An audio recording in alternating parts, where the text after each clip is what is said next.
Right the source role and deficiency symptoms of calcium. तो calcium के बारे में हम पढ़ते हैं। It is one of the most important and abundant minerals in human body.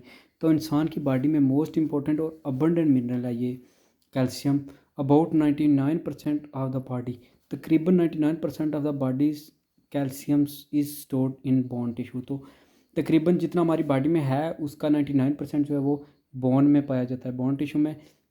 The remaining 1% of the body calcium circulate in the blood and other body fluid. तो जो 1% रह गया है वो खून में होता है और दूसरे जो हमारी बॉडी में फ्लूइड्स हैं उनमें सर्कुलेट करता है। सोर्स इसके क्या हैं? डेयरी प्रोडक्ट्स, ठीक है, milk, cheese are the major source of calcium. Other source is egg yolk, beans, nuts, cabbage, ठीक है। अदर सोर्स ये सारे हैं, ठीक है। तो ये सारे सोर्स हैं इसके कैल्शियम के। नेक्स्ट है मेटाबॉलिक रोल इसका क्या है? Calcium is essential for the development and maintenance of bones. तो बोन्स और जो डेवलपमेंट है उसके लिए बड़े ज़रूरी है calcium. It is also essential for teeth formation, teeth formation के लिए बड़ा ज़रूरी है। It play important role in blood clotting. तो ब्लड क्लॉटिंग में जो है वो बड़ा इंपॉर्टेंट रोल प्ले करता है। It also play role in the transmission of nerve impulses, muscle contraction. तो ये जो पंप चलते हैं सोडियम पोटाशियम तो कैल्शियम इस उनमें ये बोन्स वगैरह में, नर्व इम्पल्सेस वगैरह में वो ना कंट्रैक्शन में बड़े मदद हेल्प करता है क्योंकि ये बोन्स में होता है।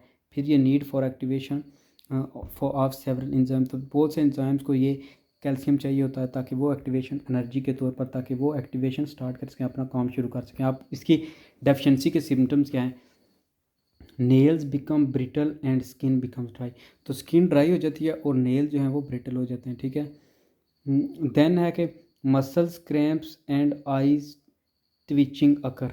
तो मसल जो है ना वो क्रैम्प हो जाते हैं, जैसे वो अकड़ जाते हैं, ठीक है। और आईज जो है ना वो ट्विच हो जाती हैं, अंदर घुस जाती हैं, ठीक है, धंस जाती हैं, ठीक है। It's deficiency also causes rickets osteoporosis. तो इसकी जो कमी की वजह से आल्सो हड्डियों में जो है ना वो पेन, और हड्डियों में जो है ना इस तरह आपको पेन जो है ना वो फील होता है। Bone also become soft, bone soft हो जाती हैं, ठीक है। वो जल्दी जो है ना वॉन्ट्स इंजर्ड हो जाती हैं, वॉन्ट हील स्लोली। और जो ज़ख्म वगैरह हो वो बहुत स्लोली हील होते हैं। नेक्स्ट है आयरन। आयरन का आप रोल, आयरन का रोल, डेफिशिएंसी और सिम्टम उसके क्या है? तो iron also play important major type of mineral. तो ये भी एक मेजर टाइप ऑफ मिनरल है। इस ये पाया कहाँ जाता है? रेड मीट में, fish, beans, dried fruits, green vegetable और एप्पल्स में। मेटाबॉलिक रोल क्या आयरन का? आयरन में सबसे पहले तो ये ट्रांसपोर्टेशन करता है और storing of oxygen in blood. तो ब्लड में ये ऑक्सीजन को स्टोर करता है, ठीक है। स्टोरिंग ऑफ ऑक्सीजन ब्लड में, ये आयरन बड़ा ब्लड का इंपॉर्टेंट है कि it is the component, haemoglobin का बड़ा इंपॉर्टेंट कंपोनेंट है रेड ब्लड सेल्स में। And myoglobin in muscle cell, और मसल सेल में मायोग्लोबिन की शेप में स्टोर किया जाता है। Cellular energy also require iron which act as enzyme cofactor. तो एंजाइम कोफैक्टर के लिए जो सेलुलर एनर्जी चाहिए होती है उसे भी आयरन चाहिए, iron. It supports immune system, ये इम्यून सिस्टम को सपोर्ट करता है। अब डेफिशिएंसी से इसके क्या होता है? इस डेफिशिएंसी काज एनीमिया, ब्लड की कमी हो जाती है, ठीक है। The patient feels fatigue, weakness and rapid heartbeat. Patient की जो हार्ट बीट है वो तेज़ हुई रहती है, हाई रहती है। वीकनेस करता है वो, और फटीग होती है, मसल फटीग जो है ना वो मसल जो है फील होता है। नेक्स्ट है डाइटरी फाइबर्स। अब it is also known as roughage और बल्क। तो ये रफ एज या बल्क इनको कहते हैं। It is the part of human food that is indigestible dietary fibres found only in plant food and it moves undigested through the stomach and small intestine and then into the colon. तो ये जो होते हैं ये indigestible होते हैं, ये हजम नहीं हो सकते, ऐसे डाइटरी फाइबर्स होते हैं। ये अनडाइजेस्टेड होते हैं और ये स्टमक से स्मॉल इंटेस्टाइन और फिर जो है ना कॉलन में चले जाते हैं और बॉडी से बाहर चले जाते हैं। दो तरह के होते हैं डाइटरी फाइबर्स, एक सॉल्युबल डाइटरी फाइबर्स और एक इनसॉल्युबल डाइटरी फाइबर। अब soluble dietary fibres break down as it passes through the digestive track. तो जब उन्हें डाइजेस्टिव ट्रैक से आप गुजारते हो तो वो पासेस ब्रेक डाउन हो जाते हैं और फार्मिंग जेल लाइक स्ट्रक्चर बनाते हैं, जैसे ओट, जौ यानी बीन है, और बारले, ठीक है। ये बारले वगैरह और जौ वगैरह होती हैं, ठीक है। दूसरा है इनसॉल्युबल डाइटरी फाइबर। तो इनसॉल्युबल डाइटरी फाइबर जो होते हैं do not dissolve in water and travel through small intestine quickly. वो डिजॉल्व होते नहीं, वो क्विकली जो है ना वो इंटेस्टाइन के थ्रू गुजर जाते हैं, जैसे वीट ब्राउन है, होल ग्रेन सीड है, सीरियल है, skin of many fruits and vegetable. तो ये बॉडी से इसी तरह निकल जाते हैं, ये कहीं पे मिक्स वगैरह नहीं होते। अब रोल इनका क्या है? It prevents and relieves constipation and reduce the risk of hemorrhoids यानी स्वालन एलन एनल टिश्यू, कि ये रिलीव करते हैं कंस्टिपेशन को, आपको जो कब्जी वगैरह होती है उसको रिड्यूस करते हैं कि आपकी जो एनल की टिश्यूज़ हैं वो स्वालन नहीं होते, वो फूलते नहीं हैं। It controls weight by creating feeling of fullness, तो ये वेट क्रिएट करते हैं बाय क्रिएटिंग फीलिंग, ताकि आपको फीलिंग ऑफ फुलनेस नज़र आती है, आप फील करते हो फुल फुल, ठीक है। It take some acid away in the stool, के ये कुछ अपने साथ जो तेजाबियत है कुछ वो भी ले जाते हैं। It lowers blood cholesterol level को ले करते हैं।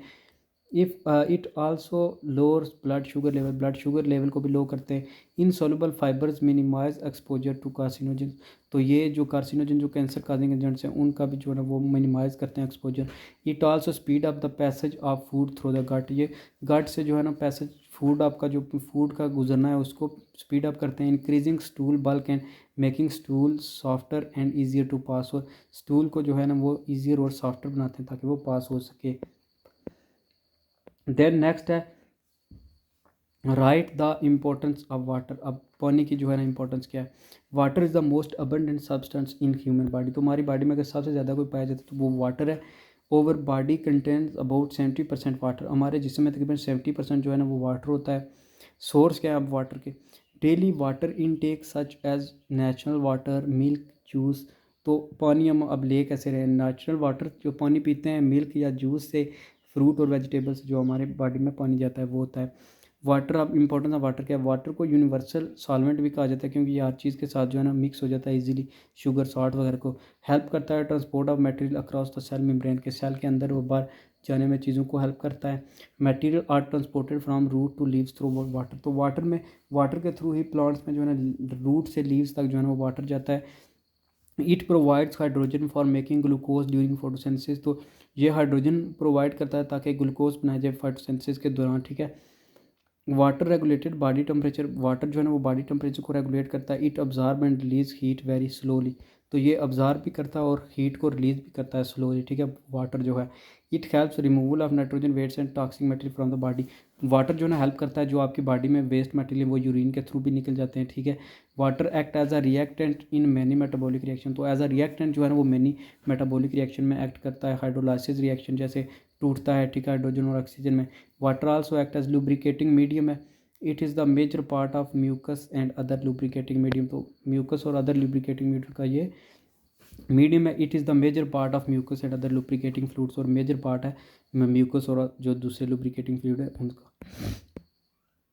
अब बैलेंस डाइट क्या होती है, तो A balanced diet may be defined as the diet which contain all essential nutrients like carbohydrates, fats, proteins, minerals, vitamins and fibers in correct proportion for the normal growth and development of the body is called balanced diet। तो तमाम जो एक ऐसी diet जिसमें carbohydrates भी हों, fats भी हों, प्रोटीन्स, मिनरल्स, विटामिन्स सारे एक करेक्ट प्रोपोर्शन में हों जो डेवलपमेंट और ग्रोथ के लिए चाहिए बॉडी को, उनको बैलेंस, उस डाइट को बैलेंस डाइट कहते हैं। The diet which contain all necessary components of food in correct proportion is called balance diet, तो उसे बैलेंस डाइट कहते हैं।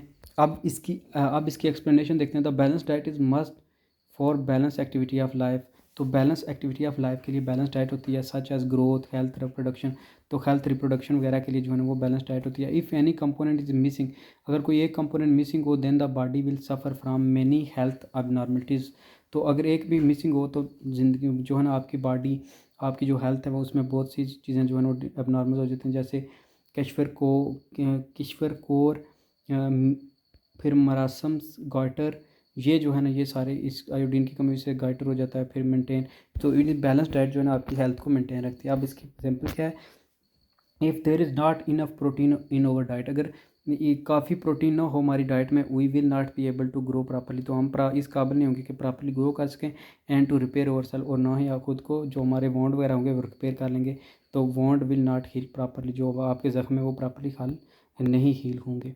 अब डाइट एंड एनर्जी रिक्वायरमेंट कौन कौन सी हैं, तो diet and energy requirement are always related to age, gender and activity of individual, के डिफरेंट एज में डिफरेंट जो है ना वो डाइट आपको चाहिए होती है। Relationship of energy requirement with age, तो सबसे पहले an adult need less food per KG of their body weight, तो एक जो अडल्ट है उसको जो एनर्जी चाहिए होती है लेस फूड जो है ना पर केजी, जो पर KG of their body wait के उसके पर केजी जो है ना less, but a growing boy और girl needs more food per KG wait. तो जो बंदा अडल्ट है उसको कम चाहिए होती है एज़ कम्पेयर टू जो लड़की और लड़का ग्रो कर रहे हैं, जो अभी अडल्ट नहीं हुए। Children no need more calcium and iron. बच्चों को ज़्यादा कैल्शियम और आयरन चाहिए होती है क्योंकि उनमें बोन्स और रेड ब्लड सेल्स ग्रो कर रहे होते हैं, ठीक है। तो relationship of energy requirement with gender के साथ भी अब डिफरेंस है। अब जेंडर के साथ क्या डिफरेंस है कि जेंडर का जो है रिक्वायरमेंट इम्पैक्ट करता है बैलेंस डाइट पे। Women have comparatively less metabolic rate than the man of the same age and weight. तो फीमेल की कम ज़रूरत होती है as compare to man, man की ज़्यादा ज़रूरत होती है। Man need a balance diet that provide comparative more energy than the women require. तो वुमेन से ज़्यादा मैन को जो है ना वो एनर्जी वाली फूड की ज़रूरत होती है।